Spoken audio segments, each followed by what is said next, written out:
The opinions expressed by Keith Elliott and his guest do not necessarily reflect the official policy, position, or opinions of RE/MAX, RE/MAX Olympic Realty, the National Association of Realtors, Virginia Association of Realtors, or the Greater Piedmont Area Association of Realtors. The opinions shared on this show are not intended to be a forecast of real estate market patterns, future events, or a guarantee of future results, and may be subject to change based on other conditions and economic factors.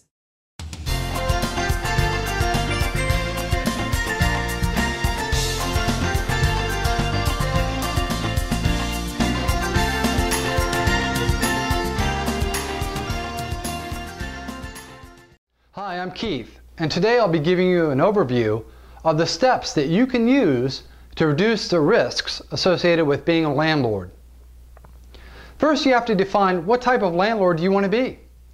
You could be the cheerful, accommodating landlord that is easily swayed by tenants and who often allows various forms of rental abuse to take place, or you could choose to operate your investment properties as a business, holding tenants accountable for their actions or neglect. This means you'll have to enforce their signed lease agreement and any additional clauses you may have included in it. So many times I've heard former landlords talk, and yes, I mean former. They're completely out of the business. They just don't want the headaches of managing properties anymore. Here's a few real quotes that I recall hearing. Tenants are scumbags. They never pay on time, and they often end up trashing the place. Evictions are a real pain in the ass, because it always takes time to get the bad tenants out, and in the interim, you lose additional time and money.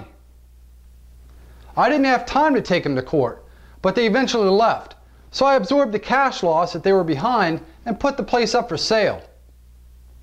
I probably should have done a better job screening them. Do any of these quotes sound familiar to you? So here's my take on all this, and it comes down to one simple principle. If you manage your investment property like you would manage a business, then you'll be able to eliminate much of the risk. As a landlord, you're going to have to deal with tenants who pay late or who damage property. You're also going to have maintenance issues that come up and extended periods of vacancy that will cut into your overall budget. Now, I believe some of the reasons why so many former landlords are no longer in the business of managing their rental properties is because A, they either sold the properties off and got out entirely. B, they were so frustrated by the day-to-day events that it kept them from enjoying their quality of life. Or C, they were much too liberal in dealing with tenant issues, and they eventually lost control of the property to tenant manipulation. Some tenants are really good at pushing buttons. One important aspect of choosing the right tenant begins with the screening process. Just as companies run background checks on their employee applicants, you should also run a background check as well on your tenant applicants. Believe me, it's important to know if the information the tenant wrote down on the application is correct and verifiable. Wait, I know what you're thinking. Why go through all that? People don't lie, do they? You bet they do. And if you want to be successful in this business as a landlord, you need to manage risk. If you fail to perform a reasonable background check, you could be setting yourself up for a significant loss of income, property damage, and possible future litigation. Now, if all this sounds too overwhelming for you, then maybe you could be at a crossroads in your life where you need to choose a much different path to be on. And that's okay. Follow your heart and go with it. So what should you be looking for when you screen a tenant applicant? Here are several key elements that I believe are important and should be checked. 1. Employment history and salary. 2. Social security number. Does it cross-check to the applicant or is it somebody else's? 3. Any history of previous evictions, bankruptcy, liens, and judgments. These are all red flags. 4. Criminal record search. Might be nice to know ahead of time if they're a convicted arsonist, right? 5. Sex offender search.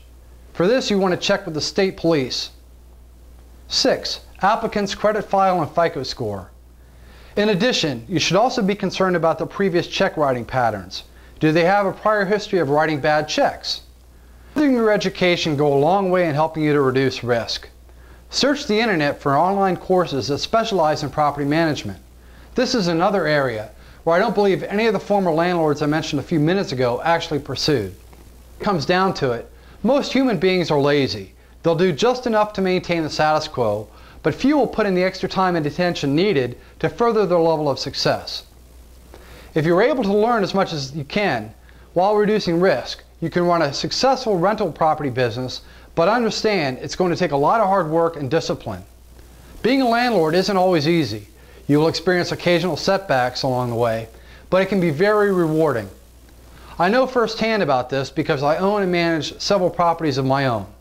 Business is business, and if you have to sue a tenant in court, have the courage to be able to do so. So in closing, I just want to say thank you for taking the time out of your busy day to watch this video. I hope this gave you a chance to learn a little bit about how you can reduce risk as a landlord. If you have any experiences related to this topic, I'd love to hear from you. Feel free to send me a private message or leave a comment down below. Have a great day.